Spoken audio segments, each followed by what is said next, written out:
하이델베르그 요리문답을 좀 되새겨보는 그런 의미에서 그리스도인의 신앙 교육서라고 할 수 있는 이 요리문답서의 구성이 어떻게 되어 있는가 다시 한번 좀 되새겨 보면 참 좋겠습니다. 이것은 세 가지의 주제를 가지고 있다고 말씀드렸죠. 첫 번째는 무엇이었습니까? 도저히 구원받을 수 없는 인간의 죄와 죄성, 그리고 그 죄로 인한 비참함, 그 비참함에 대해서 첫 번째 주제로 다루고 있다고 말씀드렸습니다. 그리고 나서 이것에 대해서 이것을 통해서 무엇을 알아야 하는가? 내가 바로 그런 자이구나. 구원받을 수 없는 사람, 죄인, 영원한 형벌, 그 지옥 형벌을 받을 수밖에 없는 사람이 바로 나라는 것. 도저히 내게서 희망을 찾을 수 없고 사람들의 역사 가운데에서나 혹은 가르침이나 교육 가운데에서 도저히 희망을 찾을 수 없는 죄의 무게를, 이 죄의 짐을 어떻게 해결할 것인가 하는 것에 대해서 우리가 깨달아야 된다라고 말씀드렸습니다. 동시에 두 번째에서는 이러한 죄인에게 그렇다면 무엇이 필요하겠는가, 그 죄를 어떻게 해결할 수 있는가에 대한 대답을 두 번째 이 단락을 통해서 이야기해주고 또한 가르쳐주고 있다고 말씀드렸죠. 그 죄의 문제는 누구를 통해서만 해결될 수 있습니까? 바로 예수 그리스도. 그렇습니다. 예수 그리스도를 구주로 믿는 것으로부터 우리는 죄의 해방을, 죄로부터 자유로워질 수 있다는 것을 깨닫게 됩니다. 그래서 그분의 구속 사역에 대해서 우리는 살펴봤어요. 그리고 마지막으로 이 마지막 부분에서 이렇게 구원받은 사람들, 죄의 문제를 해결하고 예수 그리스도로 인해서 구원받은 그 사람들, 그들이 그러면 과연 어떻게 살아야 하는가, 이 세상 가운데서 그것에 대해서 이제 질문하고 대답을 하는데, 그 한 가지 주제로 말하라고 하면 이 세 번째, 그렇다면 그리스도인은 어떻게 살아야 하는가, 이 질문에 대해서 감사의 삶을 살아야 된다라고 대답할 수 있다고 말씀드렸습니다. 그리고 우리는 바로 이 세 번째 부분에 마지막 즈음을 공부하고 있는 것입니다. 간단하게 말하면 죄, 구원, 그리고 그것에 대한 감사. 우리가 여기에서 잊지 말아야 될 것이 있다고 꼭 잊지 말아야 될 것이 있다고 말씀드렸죠. 우리가 지난주까지 살폈던 이 10계명, 즉 하나님이 주신 명령과 계명들을 어떤 마음으로 받아야 되는가라고 누가 묻는다면, 짐이요, 어려운 일이요, 정말 힘든 그러한 명령이요, 안 하면 큰일 나는 거예요. 그래서 너무너무 예수 믿기 힘들어요, 이렇게 대답할 수 없다고 말씀드렸어요. 왜냐하면 그것들을 통해서 우리가 구원받은 것이 아니고, 그 순서를 볼 때에 선한 일들을 하고 하나님의 명령 그리고 십계명을 지켜서 구원받은 게 아니고, 그 순서를 볼 때 구원받은 사람들이 하나님에 대한 감사의 삶을 어떻게 살아야 되느냐 할 때 계명을 지키면서 사는 것으로 나타났기 때문에, 마치 이것은 신의 산에 이르른 그들이 십계명을 받았죠. 그런데 이미 그 십계명을 받기 이전에 애굽으로부터 이미 해방되었다는 사실, 그것과도 마찬가지인 거예요. 우리는 마찬가지입니다. 우리가 구원의 이야기를 할 때에 선하게 살면, 착하게 살면, 하나님을 기쁘시게 하면서 살면 그러면 구원받는 것 아니야 라고 이야기를 하죠. 그러나 그게 아니에요.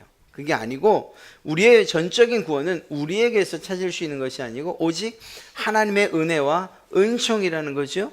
그러면 구원받은 사람들이 어떻게 살아야 하는가? 바로 감사하면서 하나님의 명령에 따라 선하고 바른 삶을 살아야 될 의무가 있는 거죠. 이것을 지켜서 선하게 되는 게 구원받는 것이 아니고, 구원받았으니 선하게 살아야 되는 거예요.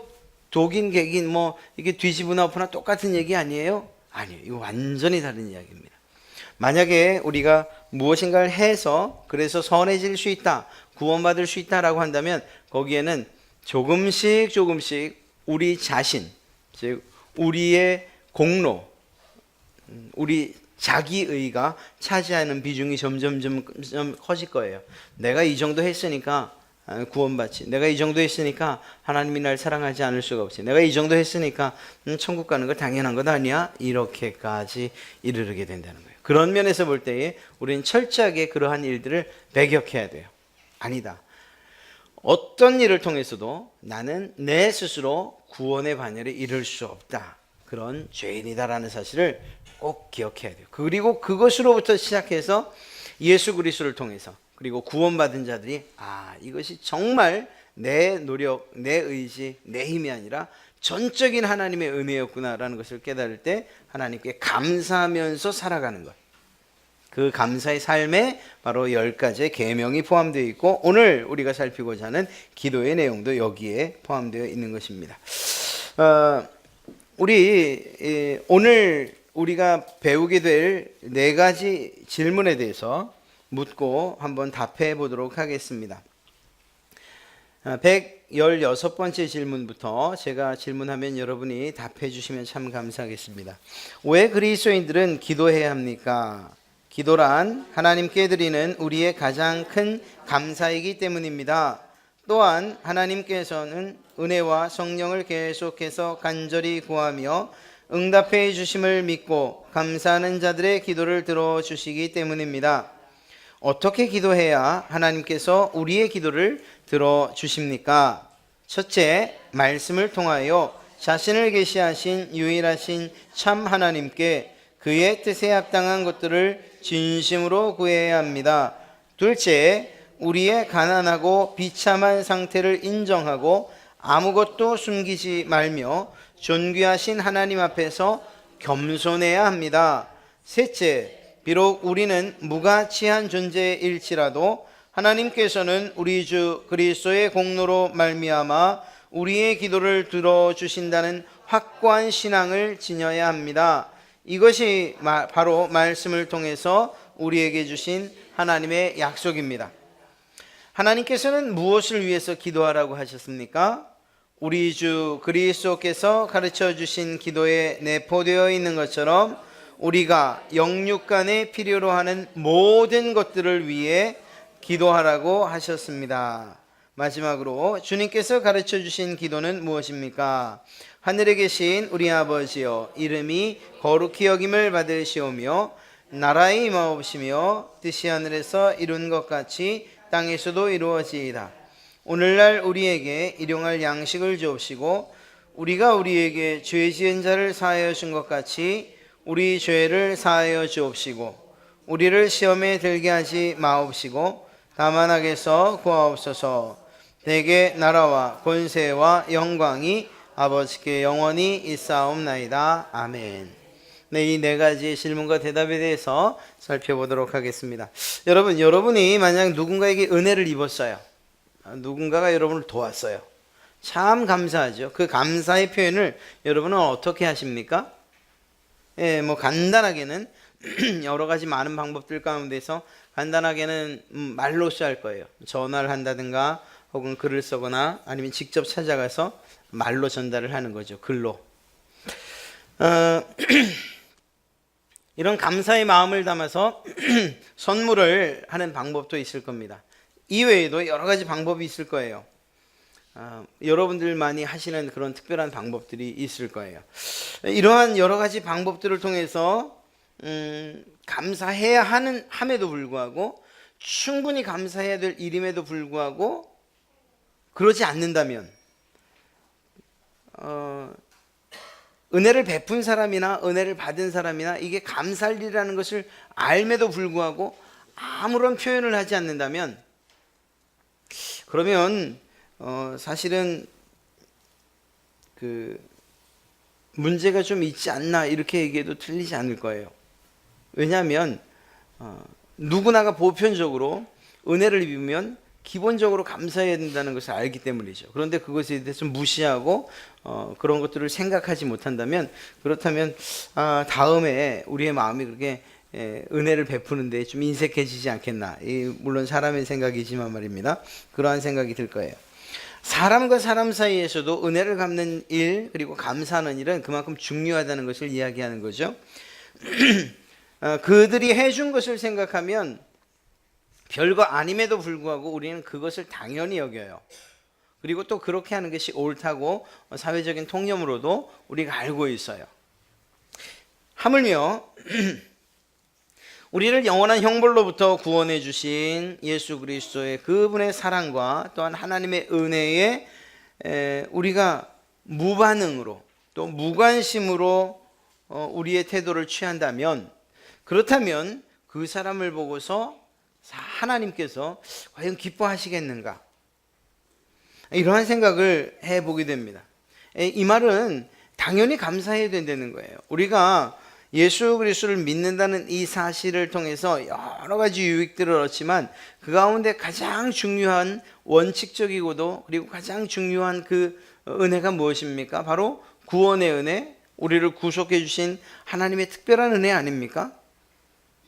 우리를 예수 그리스도의 피로 값주고 사신 그 은혜가 굉장히 크고 놀랍고, 이것은 이 땅에서뿐만 아니라 영원한 천국에서도 유효한 그러한 은혜잖아요. 우리가 비록 죽어보진 않았지만, 그러나 정말 하나님 앞에 가 서는 날 그것이 얼마나 큰 은혜였는지 우리는 알게 될 것입니다. 이러한 큰 은혜라고 한다면, 그렇다면 이 일에 대해서 우리는 당연히 감사해야 된다는 거예요. 제가 이야기하는 이 말에, 우리가 감사해야 된다는 이 말에 동의하지 못하십니까? 모두 다 동의하실 거예요. 그럼요, 감사해야죠. 하나님께 감사해야죠. 그게 마땅한 일이죠. 여러분, 하나님께 감사하는 방법이 뭐가 있을까요? 그래요, 드리는 것으로서, 첫째는 우리의 마음을 드리는 거예요. 하여튼 무엇이든지 드리는 것으로서 하나님에 대한 그 감사를 우리는 표현할 수 있어요. 말씀드린 것처럼 마음을 드릴 수 있어요. 그 마음에 감사의 마음을 담아서 드리고 정성을 담아서 드릴 수 있어요. 뭐 돈일 수도 있고 힘일 수도 있고 또 시간일 수도 있고 재주일 수도 있어요.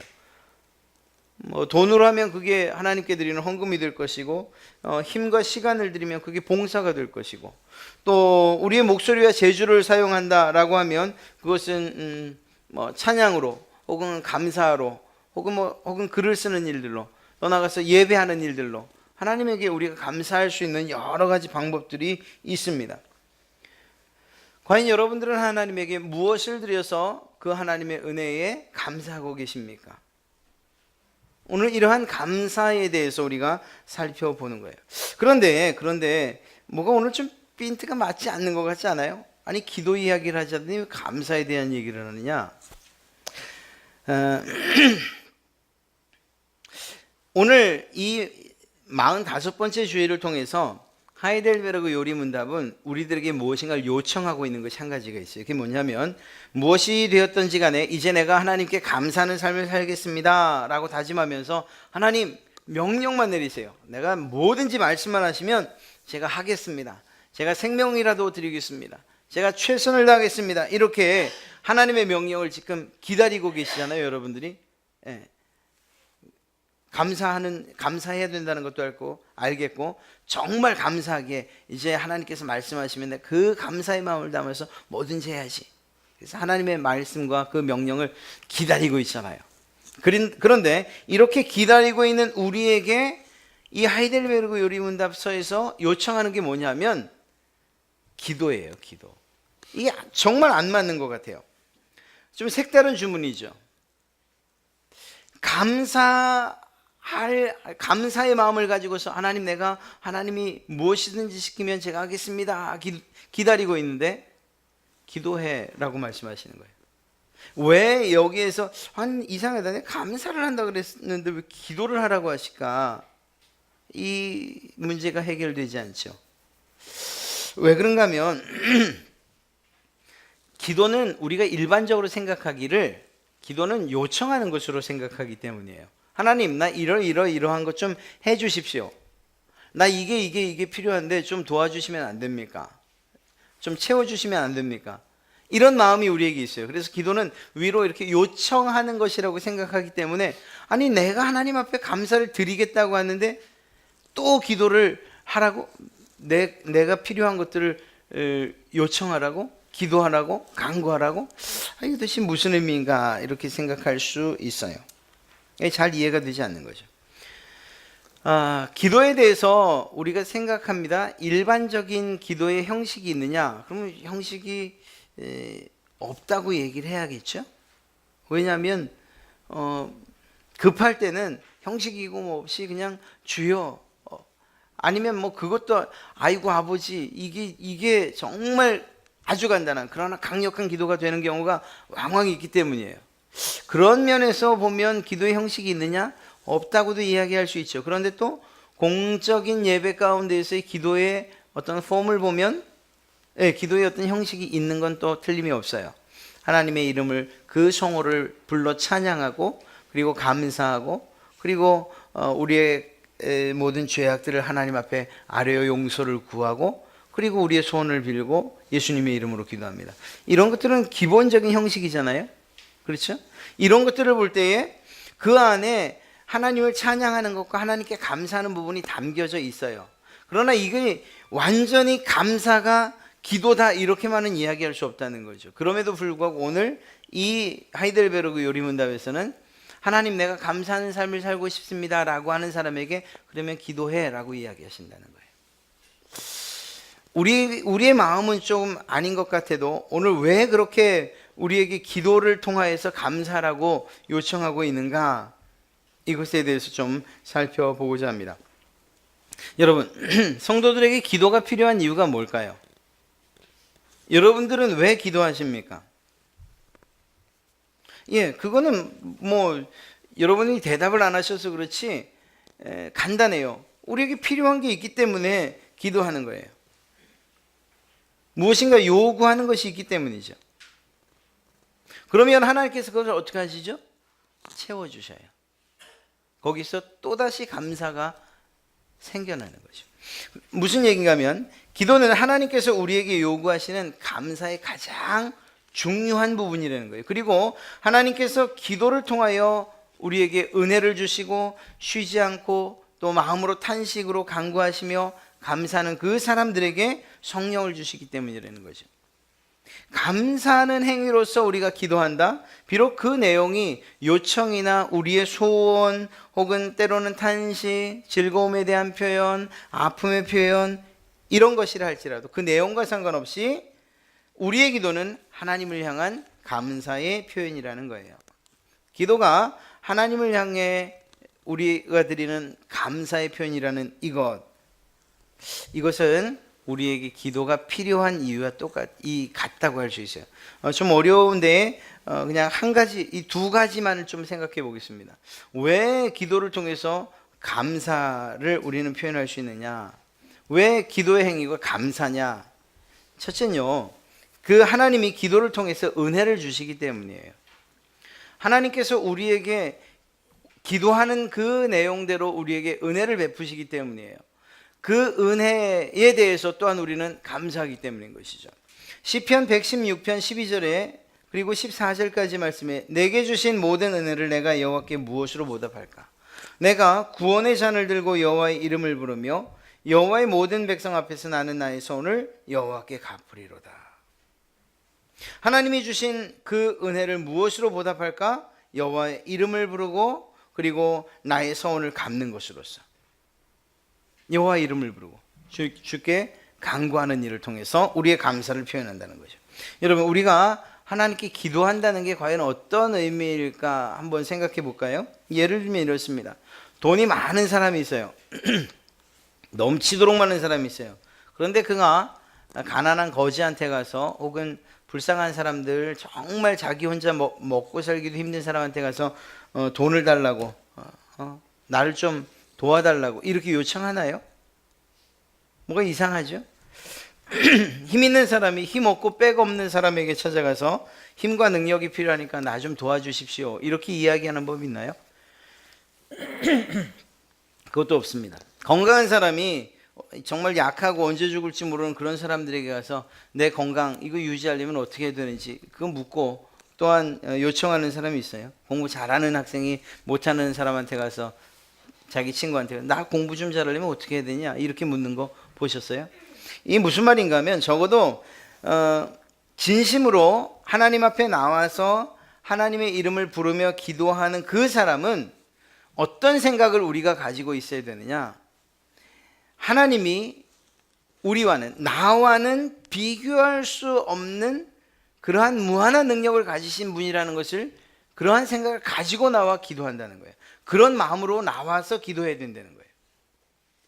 때로는 성경에서 말하는 중언부언 혹은 정말 아무런 의미 없는 주문과 같은 기도를 하는 이유가, 또 그런 기도가 되는 이유가 무엇인가 하면, 우리가 기도하는 그 대상, 즉 하나님에 대한 인지가 없이, 이런 인식이 없이 그냥 우리가 우리의 이야기들, 우리의 소원들을 내뱉기 때문이에요.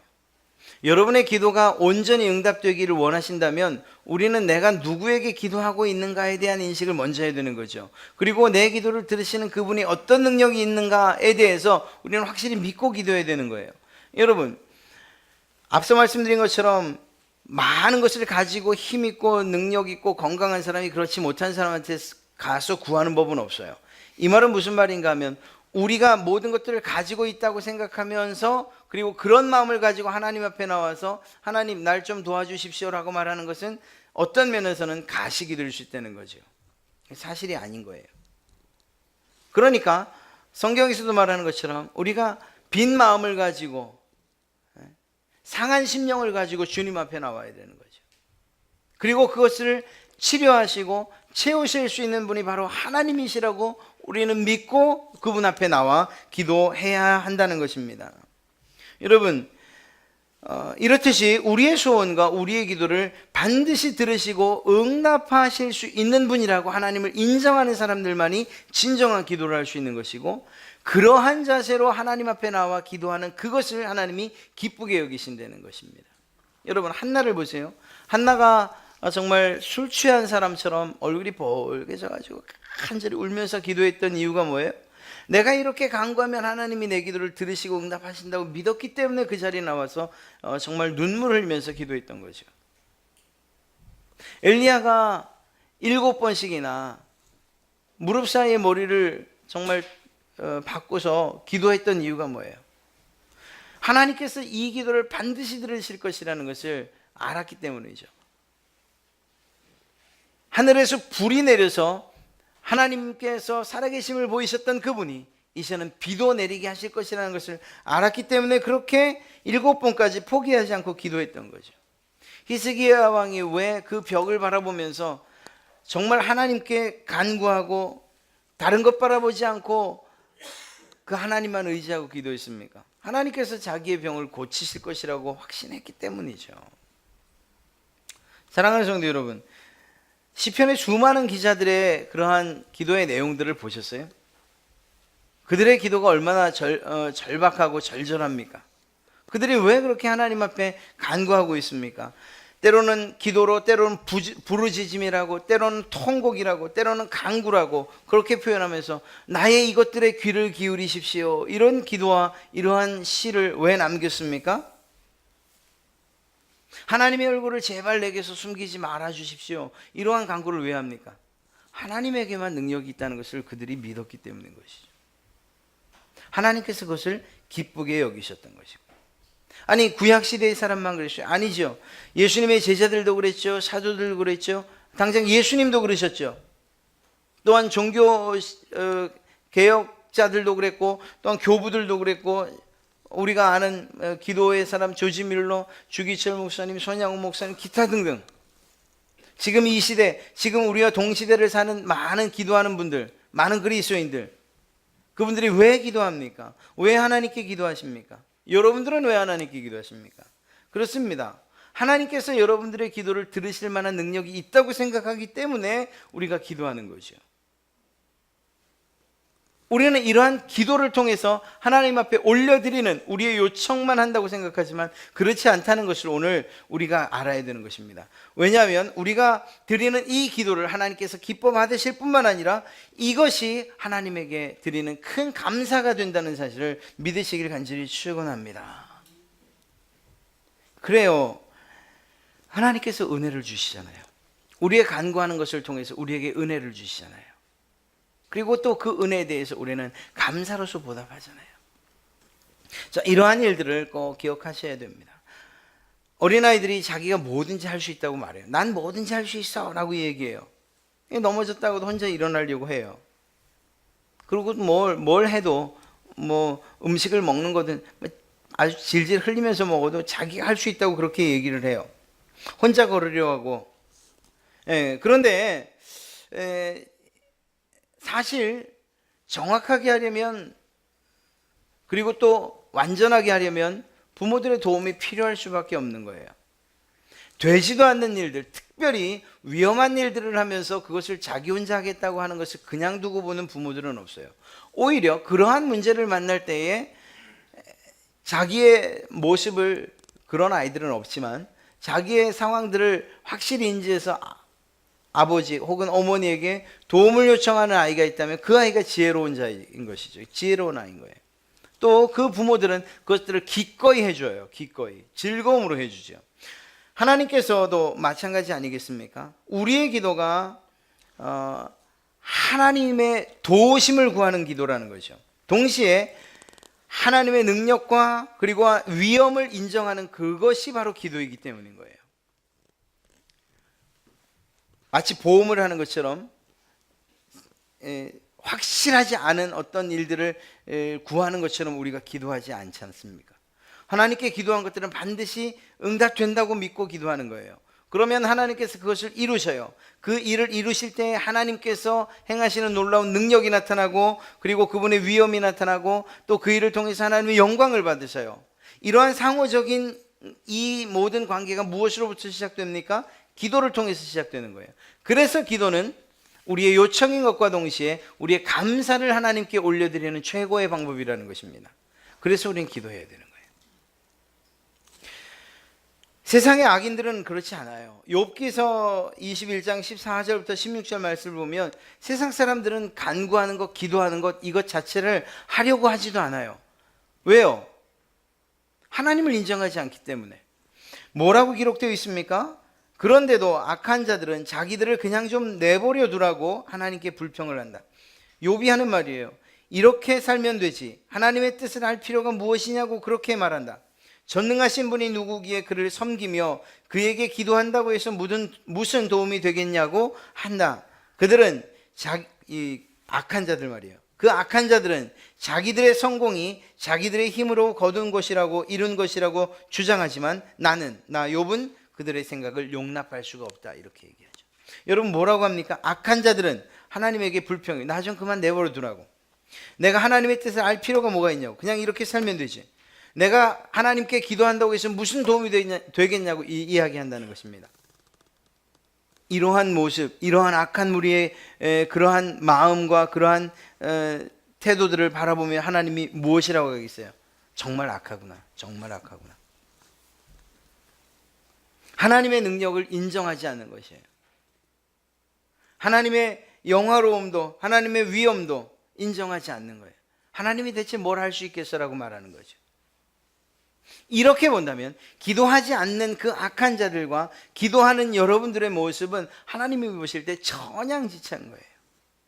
오히려 우리가 하나님을 향해서 우리의 입술을 벌려 간구하며 하나님 도와주십시오. 이 일을 통해서 하나님의 능력이 나타나기를 원합니다. 하나님께서 이 일을 통해서 영광 받으실 줄로 믿습니다. 이 일이 제게 반드시 이루어져야 될 일입니다라고 간구하는 이것을 통해서 하나님은 기뻐하실 뿐만 아니라 그것을 여러분들의 감사로 받으신다는 것입니다. 사랑하는 성도 여러분, 하나님께서 이러한 기도를 통해서 우리에게 은혜를 주신다는 사실을 꼭 기억하십시오. 은혜를 주실 뿐만 아니라 동시에 그 일들이 이루어지는, 하나님께서 그 일을 이루시는 것을 통해서 하나님의 능력과 위엄을 나타내시고 그 일을 통해서 하나님은 영광 받으시는 거예요. 그래서 이 기도는 우리가 드릴 수 있는 가장 최선의, 그리고 가장 큰 감사라고 이야기할 수 있는 것입니다. 또한 우리가 기도해야 되는 두 번째 이유를 이야기하라고 한다면 그것은 성령 하나님께서 우리를 도우시기 때문이에요. 우리가 비록 하나님께 기도를 해요. 그러나 우리 사람으로서 가진 생각의 높이나 넓이, 이 한계를 지닐 수밖에 없어요. 그러다 보니까 하나님, 이 정도만 좀 들어주시면 좋겠습니다. 그런데 이것이 하나님의 입장에서는 어떻게 들리느냐? 주님께서 이러한 자기 자녀의 병 걸린 그 부모가 와서 뭐라고 얘기하지? 할 수 있거든. 하실 수만 있다면 우리 아이 병 좀 고쳐주십시오. 예수님께서 뭐래요? 아니, 할 수 있거든이 무슨 말이냐? 그만한 믿음도 없느냐?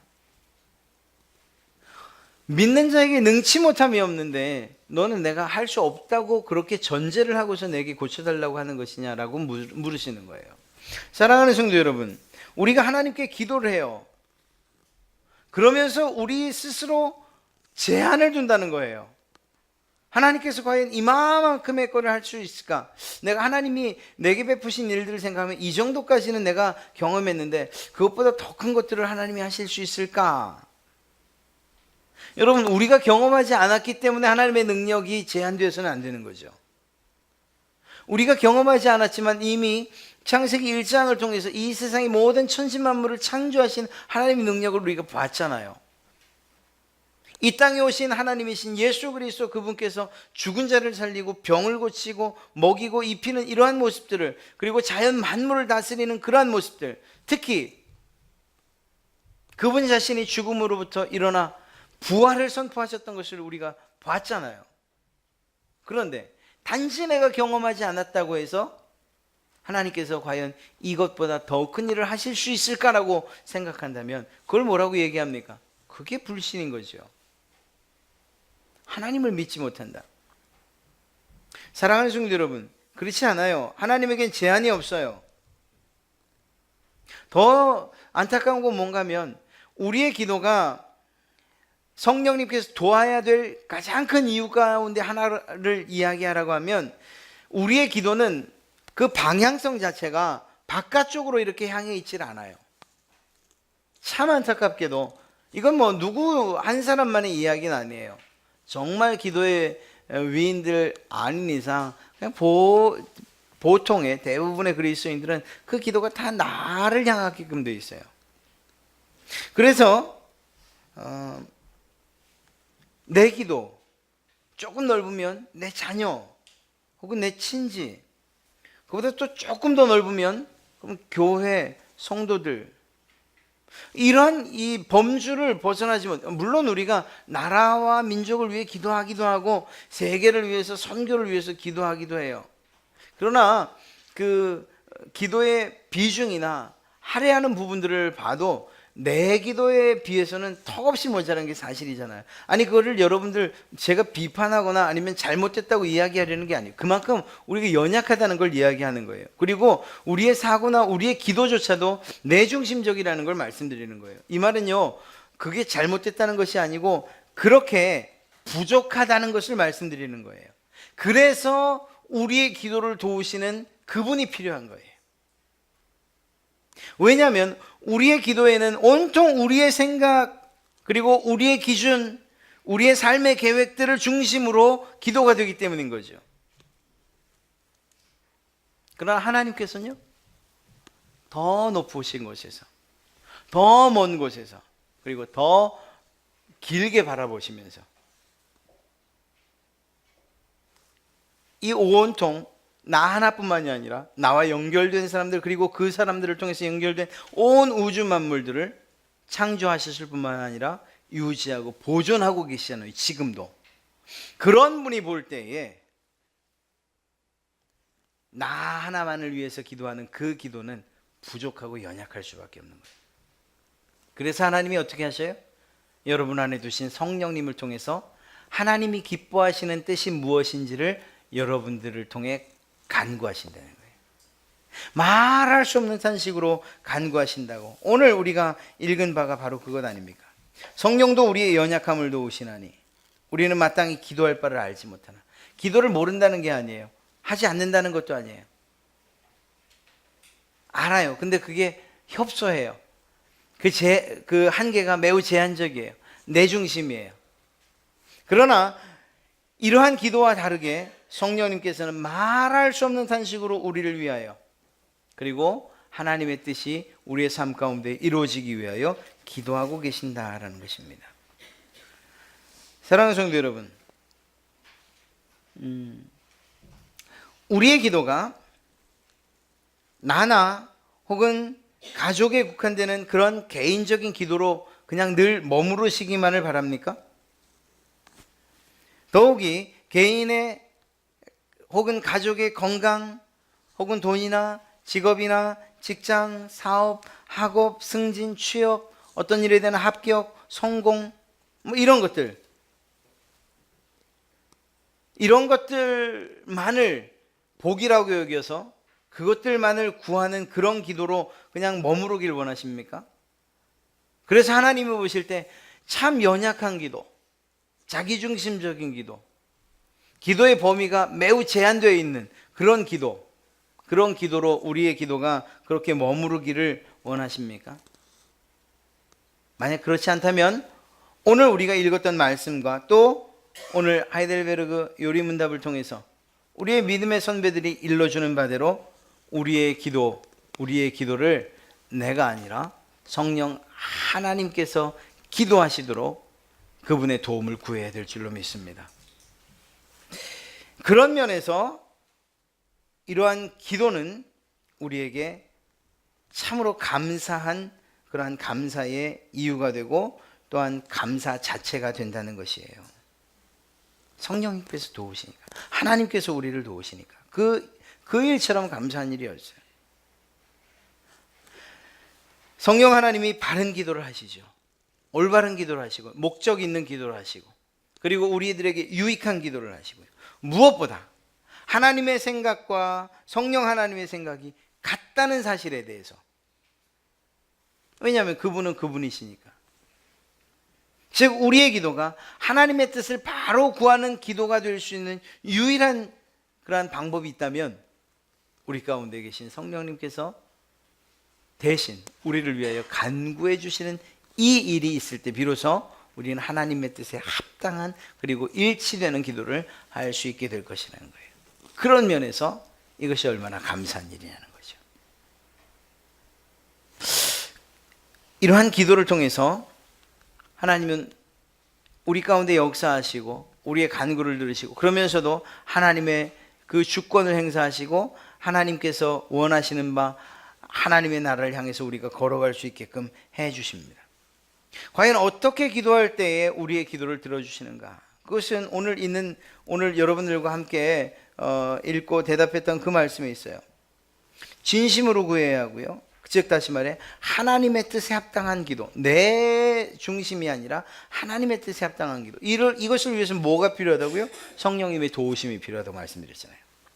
그리고 또한 무엇보다 하나님 앞에 나 스스로를 낮추고 드리는 겸손한 기도가 필요한 거예요. 하나님, 내가 기도하지 않아도 이룰 수 있는 거 내가 잘할 수 있다는 거 하나님 아시죠? 그래도 또 뭐 기도하라고 하시니까 제가 기도합니다. 이렇게 해서는 하나님 앞에서 겸손한 기도라고 말할 수 없어요. 오히려 오늘 이야기하고 있는 것처럼 하나님, 저는 정말 가난합니다. 정말 상한 심령입니다. 부서진 마음입니다. 비참하기 이를 데 없습니다. 정말 하나님이 아니시면 저를 구원할 자, 또 그 구원의 기쁨을 맛볼 수도 없었고 또한 지금 간구하는 이것들이 이루어지지 않는다는 걸 제가 잘 압니다. 그래서 하나님께 기도합니다. 이렇게 우리 스스로 낮아져 겸손히 드리는 기도가 필요한 거죠. 뿐만 아니라 우리가 비록 하나님 보실 때에 무가치한 존재라 할지라도 하나님께서 이미 우리를 예수 그리스도를 통하여서 구원하여 주셨고 그래서 우리에게 한없는 가치를 부여해 주셨고 또 나가서 그렇기 때문에 하나님께서 우리의 기도를 반드시 들을 것이라는 그러한 신념과 그러한 믿음을 가지고 우리가 기도해야 되는 거예요. 다시 말해서 하나님의 뜻에 합당한 기도, 그리고 또한 겸손함으로 드리는 기도, 믿음의 기도가 우리에게 필요한 것입니다. 이러한 기도가 하나님께서 기뻐 응답해 주시는 기도가 된다는 것이죠. 무엇을 위해 기도하느냐 할 때에 그것은 제한이 없어요. 우리가 다음 주부터 살펴보게 될 주기도문 안에도 보면 우리의 영적인 부분을 간구하고 있고요. 뿐만 아니라 일용할 양식으로부터 시작되는 우리의 육체적인 부분, 우리의 정신적이고 이 마음에 해당하는 부분들에 관해서도 다 간구하게끔, 그것이 무엇이든지 간에 하나님께 간구하게끔 이야기하고 있고 또한 명령하고 있어요. 제한이 없다는 거예요. 하나님, 이거 정말 이런 것까지 내가 하나님 앞에 기도해야 됩니까? 그거 없어요. 아무리 작은 일이라 할지라도 기도하면 하나님이 들으시고, 그리고 그 사실들을 응답하신 그 사실들을 여러분이 고백할 때 그건 하나님의 능력이 되시고 역사하심이 되는 거예요. 아무리 큰 일이라 할지라도 하나님에 대한 인정도 없고 고백도 없고 기도도 없이 여러분에게 그 일이 이루어졌다? 그건 참 재수 좋은 일로 끝나는 거예요. 하나님의 도우심을 찾아볼 수가 없어요. 사랑하는 성도 여러분, 제한을 두지 말고 하나님 앞에 간구하십시오. 하나님께 기도하십시오. 하나님께서 기뻐하시는 방법대로 기도하시고, 그리고 하나님의 뜻에 합당한 간구로 진실함으로 하나님 앞에 기도하시고, 겸손함으로 기도하시고, 믿음으로 기도하십시오. 무엇보다 어떠한 내용으로 또 어떤 기도를 하나님이 기뻐하시는가 하는 그러한 원칙을 다음 주부터 우리가 살펴보게 될 텐데, 그러한 원칙에 따라서 우리가 기도할 때 하나님께서 기뻐하시는 그러한 기도가 될 줄로 믿습니다. 여러분 보십시오. 기도의 시작은 우리가 하는지 모릅니다. 그러나 그 기도를 들으시고 응답하시는 그분은 하나님이세요. 이 사실을 인정한다면 우리는 기도하는 일을 멈출 수가 없는 거죠. 기도를 시작하기만 하면 우리의 마음속에 간구를 하시고, 또한 가장 좋은 것들로 가장 합당한 때에 가장 최선의 방법으로 이루시는 그 하나님의 능력이 여러분들에게 나타날 줄로 믿습니다. 이것을 여러분들이 믿는다면 우리가 어떻게 기도하지 않을 수 있냐 하는 거예요. 때로는 그 기도가 응답되지 않는 것 같아서 하나님이 과연 내 기도를 들으시기는 들으시는 건가?